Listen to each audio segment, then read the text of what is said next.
ونصلي ونسلم على رسوله الكريم أما بعد فأعوذ بالله من الشيطان الرجيم بسم الله الرحمن الرحيم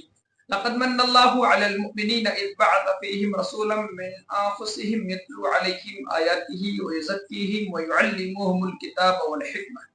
وإن كانوا من قبل لفي ضلال مبين آمنت بالله صدق الله مولانا العظيم بلغنا رسوله النبي الكريم ونحن على ذلك من الشاهدين والشاكرين والحمد لله رب العالمين الصلاة والسلام عليك يا رسول الله وعلى آلك وأصحابك يا حبيب الله الصلاة والسلام عليك يا نبي الله وعلى آلك وأصحابك يا نور الله مبارک ہو مبارک ہو مبارک ہو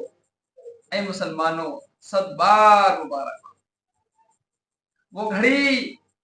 جس کا سال بھر انتظار رہتا ہے، وہ پل جس کے لیے نگاہ شوق تڑپتی رہتی ہے۔ آج وہ وقت، وہ گھڑی، وہ پل ہمارے درمیان یعنی آقا کریم صلی اللہ تعالی علیہ وسلم کی ولادت کا وقت ہم سب کے درمیان تشریف لا چکا ہے۔ مبارک ہو مبارک ہو۔ اللہ کے نبی صلی اللہ تعالی علیہ وسلم کی تعریف و توصیف، مدحت سرائی ہم کیا کر سکتے ہیں؟ جہاں سے شروع کریں، جہاں ختم کریں، کہیں بھی تو ہم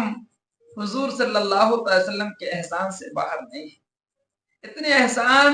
تلے دبے ہیں ہم اللہ کے نبی صلی اللہ علیہ وسلم کے کہ پلک مارنے کی بھی جگہ نہیں بچی ہے۔ اللہ کے محبوب صلی اللہ علیہ وسلم کو اللہ نے ہمیں عطا فرما کر وہ سب کچھ عطا کر دیا جو ہم چاہتے تھے، بلکہ چاہت سے بڑھ کر عطا کر دیا۔ سوچئے وہ نبی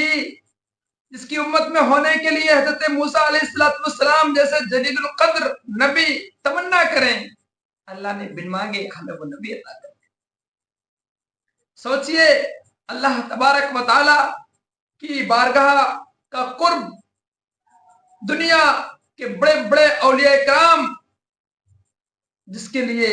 مجاہدات کرتے رہے،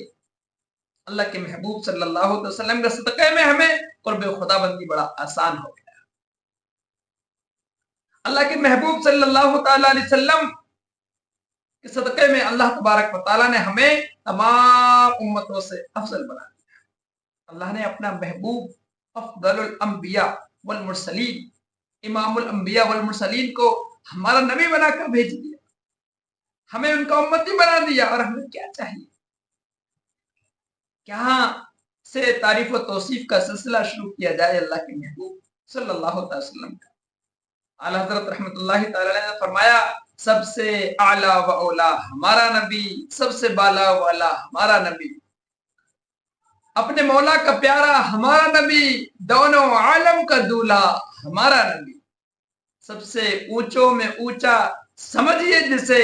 ہے اس اونچے سے اونچا ہمارا نبی، سب سے اچھوں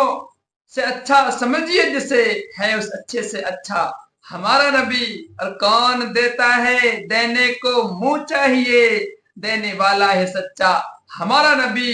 جس کے تلووں کا دھوبن ہے آب حیات، ہے وہ جانے مسیحا ہمارا نبی، سب چمک والے اجلوں میں چمکا کیے، اندھے شیشوں میں چمکا ہمارا نبی،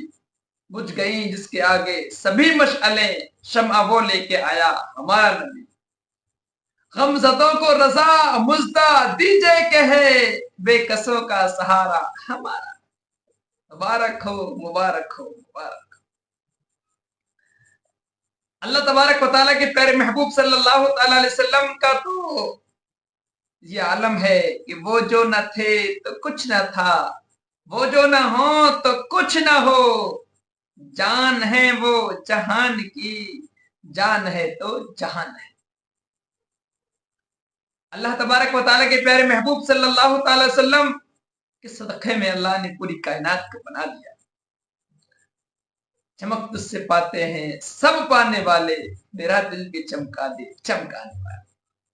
آئیے اس پیارے محبوب صلی اللہ تعالی علیہ وسلم کا تھوڑا سا تذکرہ کر کے برکتیں حاصل کرتے ہیں۔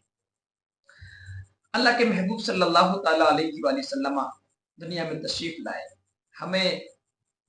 جینے کا شعور دینے کے لیے، ہمیں اللہ کی بارگاہ سے قریب کرنے کے لیے، ہمیں جہنم سے بچانے کے لیے، ہمیں جنت میں داخلہ دلانے کے لیے۔ آقا کریم صلی اللہ تعالی علیہ وسلم دنیا میں کس طرح رہے،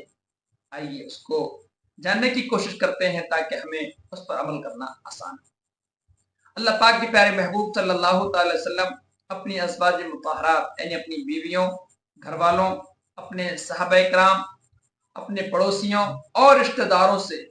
اس قدر حسن سلوک، ملنساری اور اچھائی کے ساتھ رہا کرتے تھے کہ ہر کوئی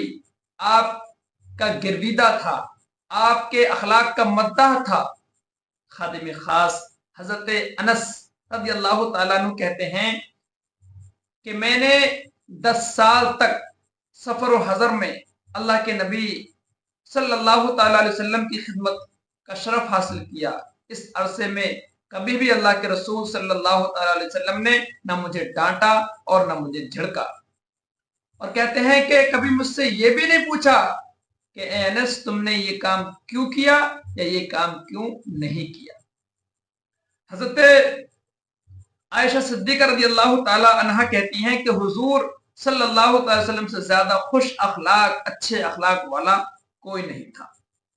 آقا کریم صلی اللہ تعالی علیہ وسلم کے اصحاب یا آپ کے گھر والے جب آپ صلی اللہ تعالی وسلم کو بلاتے پکارتے تو آپ لبیک کہہ کر جواب دیتے۔ حضرت جریر صحابی رسول رضی اللہ تعالیٰ عنہ فرماتے ہیں کہ جب سے میں نے اسلام قبول کیا اس وقت سے اللہ کے نبی صلی اللہ تعالی وسلم نے مجھے کبھی بھی اپنے پاس آنے سے نہیں روکا، اور جس وقت مجھے دیکھتے مسکرا دیتے، اور آپ صلی اللہ تعالی علیہ وسلم اپنے اصحاب رضی اللہ تعالیٰ عنہ سے، اپنے صحابیوں سے، ساتھ رہنے والوں سے خوش طبعی فرماتے۔ مذاق جو جائز ہے، مزاح جو خوشی کا باعث ہے وہ فرماتے، اور سب کے ساتھ مل جل کر رہتے، ہر ایک سے گفتگو کرتے، بات چیت کرتے، اور صحابہ کرام کے بچوں تک سے خوش طبعی فرماتے، اور ان بچوں کو اپنی مقدس گود میں بٹھا لیتے، اور کمزوروں، غریبوں، مسکینوں، غلاموں کی دعوت بھی آپ قبول فرما لیتے۔ مدینہ کے دور دراز علاقوں میں بیماروں کی تیمارداری کے لیے، مزاج پرسی کے لیے تشریف لے جاتے۔ اگر کوئی آپ کی بارگاہ میں عذر پیش کرتا، کوئی اپنی کسی غلطی کی کوئی وجہ بتاتا، کوئی ریزن بتاتا، تو آپ اسے ایکسپٹ کر لیتے، قبول فرما لیتے۔ حضرت انس رضی اللہ تعالیٰ عنہ سے روایت ہے کہ اگر کوئی شخص آقا کریم صلی اللہ تعالی وسلم سے کان میں کوئی بات کہتا تو آپ اس وقت تک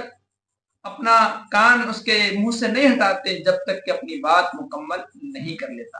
آقا کریم صلی اللہ تعالی وسلم کسی کی بات کو بیچ میں نہیں کاٹتے تھے۔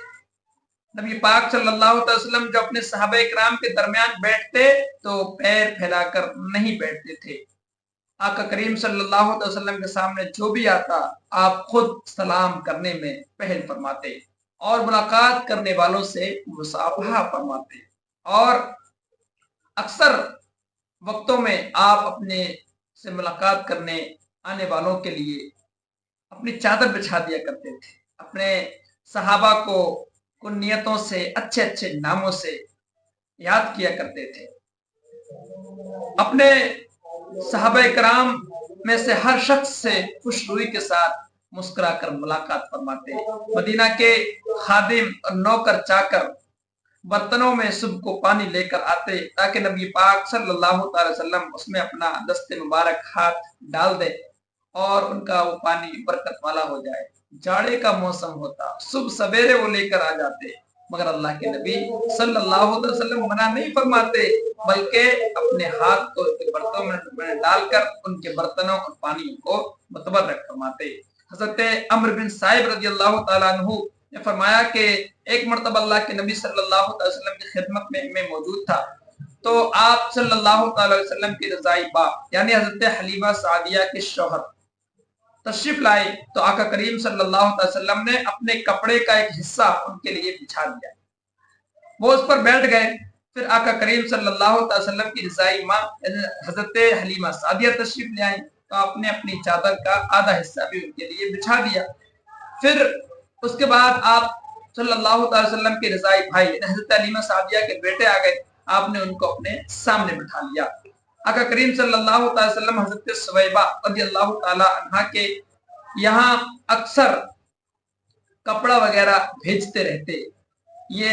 سویبہ ابو لہب کی باندھی تھی، آقا کریم صلی اللہ تعالی وسلم نے کچھ دن ان کا بھی دودھ نوش فرمایا تھا۔ آقا کریم صلی اللہ تعالی علیہ وسلم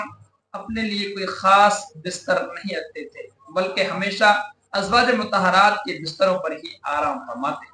اور اپنے پیار و محبت اور شفقت اپنی بیویوں پر ہمیشہ لٹاتے اور ان کو خوش رکھتے۔ آقا کریم صلی اللہ تعالی علیہ وسلم روزانہ اپنی ازواج مطہرات سے ملتے، ملاقات فرماتے، اپنی صاحبزادیوں کے گھروں پر بھی رونق افروز ہوتے، اپنے نواسوں نواسیوں کو بھی پیار اور شفقت سے نوازتے، سب کی دلجوئی فرماتے، بچوں سے بھی بات چیت کرتے، ان کا دل بہلاتے، اپنے آپ کے دل کو بھی خوش کرتے، اپنے پڑوسیوں کی خبرگیری کرتے، ان کے ساتھ بہت ہی کریمانہ مشفقانہ برتاؤ فرماتے۔ الغرض آقا کریم صلی اللہ علیہ وسلم نے اپنے طرز عمل اور اپنی سیرت مقدسہ سے ایسے اسلامی معاشرے کی تشکیل فرمائی کہ اگر آج آقا کریم صلی اللہ علیہ وسلم کی سیرت مبارکہ پر لوگ عمل کرنے لگ جائیں تو تمام دنیا میں امن و سکون اور محبت و رحمت کا دریا بہنے لگے، اور ساری دنیا سے جنگ و جدال، قتل و قتال، نفاق اور شقاق، دشمنی کا جہنم بجھ جائے، اور پوری دنیا میں امن و راحت اور پیار و محبت کی بہشت بن جائے۔ اللہ تبارک و تعالی ہم سب کو آقا کریم صلی اللہ تعالی علیہ وسلم سے سچی محبت کرنے، ان کی سیرت پاک پر عمل کرنے اور اپنی زندگی کو بہتر بنانے کی توفیق عطا فرمائے۔